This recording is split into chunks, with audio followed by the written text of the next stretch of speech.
असं पाठीमागचा लाईट मागचा लाईट बंद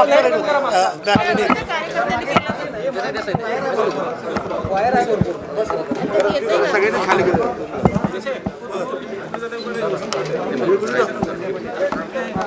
चला लवकर.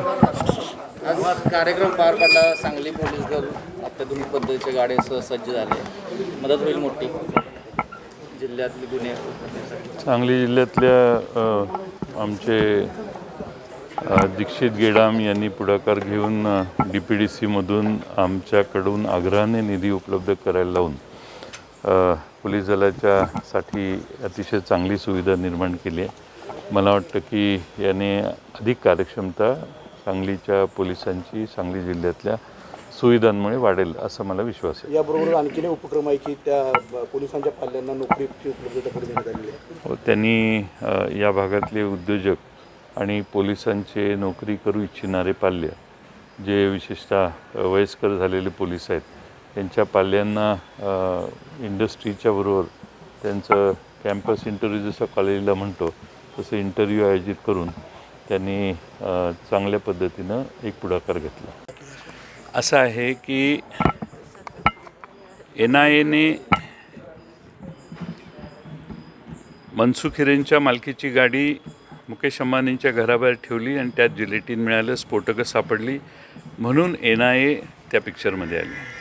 NIAने ह्या पहिल्या केसचा तपास करताना त्यांनी ज्या अर्थी मनसुख हिरेन यांच्या खून हे प्रकरण देखील स्वतःकडे घेतलं आहे याचा अर्थ ते आता खून कुणी केला याच्या फार जवळ आलेले आहेत असं मला वाटतं. कारण आधीच NIA बराच होमवर्क करत असते आणि आमचं राज्य सरकार पूर्ण त्यांना सहकार्य करण्यास तयार आहे आणि केलेलं आहे.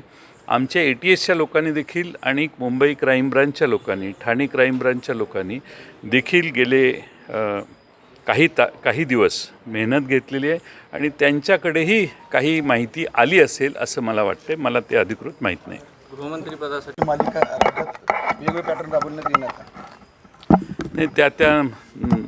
आता मला कोविड झालेला असल्यामुळं मी सांगली महापालिकेत काय झाले त्यावेळी मी संपर्कात नव्हतो. जळगावला काय झालं हे सगळ्यांना माहिती आहे. आणखीन कुठं काही असं झालं आहे किंवा होईल याची मला अजून माहिती नाही. त्यामुळं त्यावर जास्त भाष्य करणं योग्य नाही. जे झालं आहे एक एक गोष्टी झाल्यावरच कळत आहेत हे बरं आहे. तुमच्याकडे आहे मोठा विश्वास आहे. नाही असं आहे की अशा स्पेक्युलेशन्स करण्याची काही आवश्यकता नाही. आमचं सरकार ही ठाम भूमिकेचं आहे की या सगळ्यांच्या खोलात जाण्याची भूमिका राज्याचे गृहमंत्री आणि मुख्यमंत्र्यांनी घेतल्यामुळं त्यावर केलेली ही प्रतिक्रिया आहे. त्यामुळं आम्ही विचलित होण्याचं काही कारण नाही. जर वेळच आली शरद पवार वेळ येत नाही तशी. आजचं जे प्रमुख अपडेट आहे की परमवीर सिंग यांचं एक नावाचं पत्र समोर आलं आहे. त्याचं काही तुम्ही अपडेट घेतलं का? ज्या पद्धतीचा आरोप आहे त्या गंभीर आरोप. ज्यावेळी राज्य सरकारने या संबंधात जे संबंधित आहेत मग तो कितीही मोठा अधिकारी असो त्यांच्यावर कारवाई झाली पाहिजे आणि ती होईल आणि NIAच्या तपासात आवश्यक ते सगळे सहकार्य करण्यात येईल आणि ATSचा तपास देखील अधिक गतिमान करण्याचं ज्यावेळी निर्णय झाला त्यानंतर करण्यात आलेलं विधान आहे. त्यामुळं मला वाटतं की त्या बाबतीत अशा विधानाने सगळ्या त्याच्यात जे कोणी संबंधित आहेत त्या सगळ्यांच्यावर कारवाई करण्याची राज्य सरकारची भूमिका आहे. विशेषतः मुकेश अंबानींच्या घराच्या जवळ ठेवण्यात आलेले वाहन, त्यानंतर मनसुख हिरेन यांचा झालेला मृत्यू आणि यात काही पोलीस अधिकाऱ्यांना NIAने ताब्यात घेतलेलं हा सगळा सिक्वेन्स आणि राज्य सरकारची ठाम भूमिका यात जे असेल ते हुडकून काढलं पाहिजे.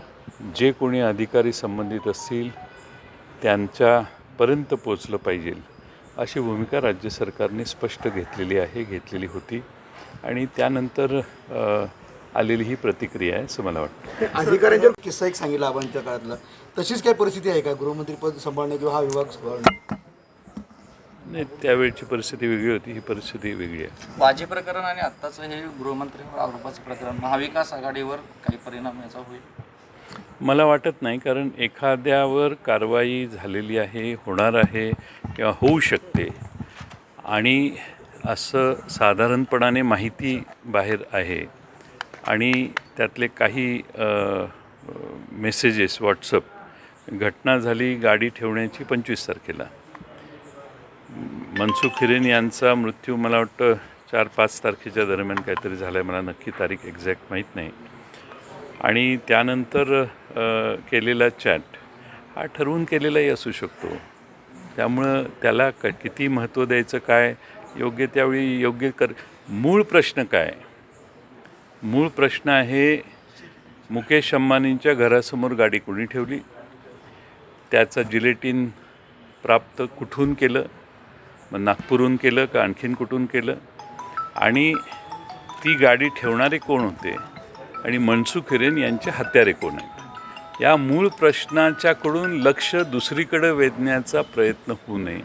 महाराष्ट्र सरकारची पहिली प्रायोरिटी आहे की मुकेश अंबानींच्या घराबाहेर कोणी वाहन आणून ठेवलं, जिलेटिन कोणी प्राप्त करून घेतले, मनसुख हिरेन यांचा खून कुणी केला, ह्या सगळ्यांवरून महाराष्ट्राच्या आणि देशाच्या जनतेचं लक्ष विचलित होऊ नये अशी आमची अपेक्षा आहे. अशा प्रकारच्या पत्रांनी लक्ष विचलित होण्याची आवश्यकता नाही असं आम्हाला वाटतं.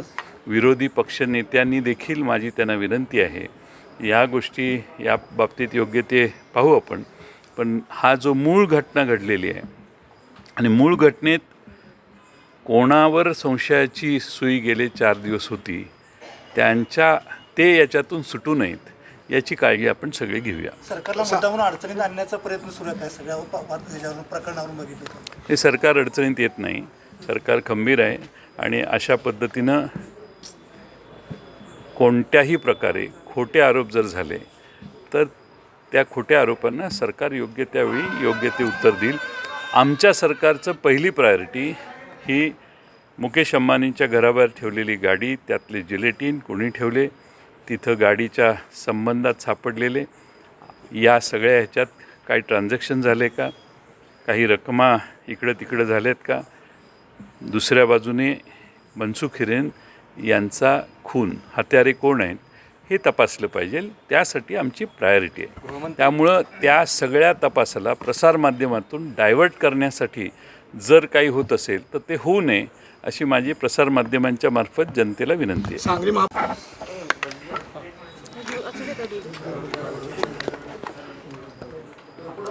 विचारा मग मी सांगतो. लेटर जे आज बाहेर आले, परंतु 100 करोड़ का जो लेटर आया है ऐसा है, इसमें मुकेश अंबानी जी के घर के बाहर जो कार रखी गई उसमें स्फोटक रखे गए, बाद में मनसुख हिरेन की हत्या हुई, इस सारे बारे में, सारी चीज़ों के बारे में हमारे राज्य के गृह मंत्री और मुख्यमंत्री इन्होंने निर्धार किया था कि इसके जड़ तक पहुंचेंगे. अगर कोई पुलिस अधिकारी इसमें शामिल है, जो एनआईए का अभी दिख रहा है मीडिया में कि एनआईए कोशिश कर रही है कि इसमें कौन कौन शामिल है वो शोध ढूंढने की, तो उसके जड़ तक पहुंचने के लिए एनआईए को सारा कोऑपरेशन सरकार कर रही है. सरकार के महाराष्ट्र पुलिस के अधिकारी उनको जो भी चाहिए उनकी मदद कर रहे हैं.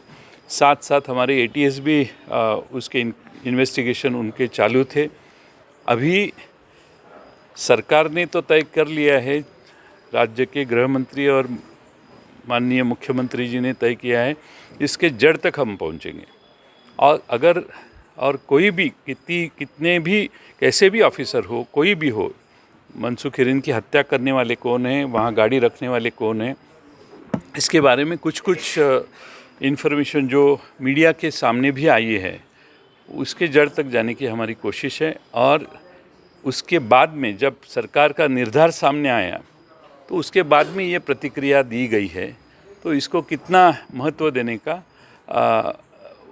उसको इतना ज़्यादा महत्व है ऐसा मुझे नहीं लगता। मर्डर केस तफ्तीश शुरू है, डाइवर्ट करने की वजह से ये देखो, हमारी सरकार की प्राथमिकता है मुकेश अंबानी जी के घर के सामने गाड़ी किसने रखी, जिलेटिन कहाँ से आए, नागपुर से जिलेटिन आए या कहाँ से जिलेटिन आए।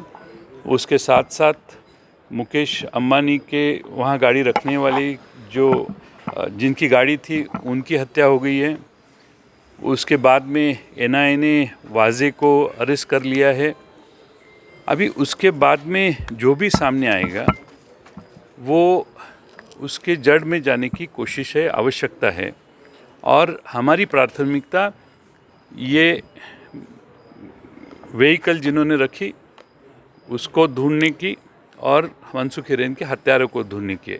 मैं आपके माध्यम से भारत के और महाराष्ट्र की जनता को इतना ही कहूँगा, इतना बड़ी चीज़ हुई है, हम सरकार भी, महाराष्ट्र सरकार गंभीरता से इसमें जांच कर रही है। हमारी अपेक्षा है कि ऐसे कुछ लेटर आने के बाद हमारी प्राथमिकता बदले नहीं, हम पूरी कोशिश करेंगे कि इसमें जो कल्प्रिट्स है उनको ढूंढ निकालेंगे। इसमें सरकार का और जनता का अटेंशन डाइवर्ट करने की कोशिश अगर डायरेक्टली इनडायरेक्टली हो रही है तो न हो, ऐसी हम अपेक्षा करते हैं। शेवटचा कोविड लसीच्या बाबतीमध्ये आरोप करण्यात आले विरोधक गंभीर आरोप आहे. गृहमंत्र्याचा राजीनामावर ठाम आहे. मी आपल्याला तेच सांगितलं की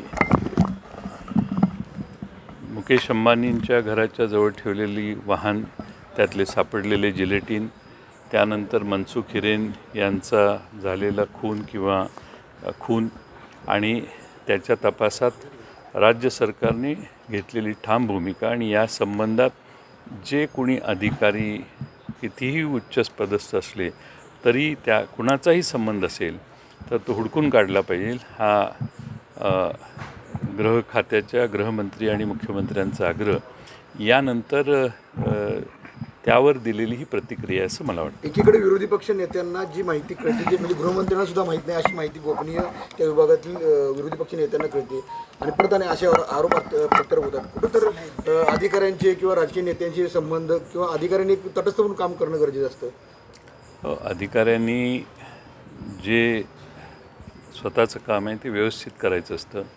काही अधिकारी असतात काही वेळा, पण मला वाटत नाही की राज्याची विरोधी पक्ष नेते हे आविर्भाव आणतायत, मला हे सगळं कळलेलं आहे असं. पण ते दुसऱ्या बाजूलाही कदाचित काही वेळा माहीत असतं, फक्त काही लोक बोलत नसतात. पण आविर्भाव आणण्याचा जो प्रयत्न आहे तशी काही परिस्थिती असं नाही. राज्याचं पोलीस दल एकसंघ आहे आणि पोलीस दलातील एखाद्याने कुठे चूक केली तर सगळ्या पोलीस दलाला जबाबदार धरणं आवश्यक नाही, योग्य नाही. रणबीर सिंग यांच्या पत्राच्या मागे राजीनाम्याची मागणी विरोधी केली. पक्षनेते आहे असं वाटतं. करणारच ना, विरोधी पक्ष काय करणार आहे त्यापेक्षा.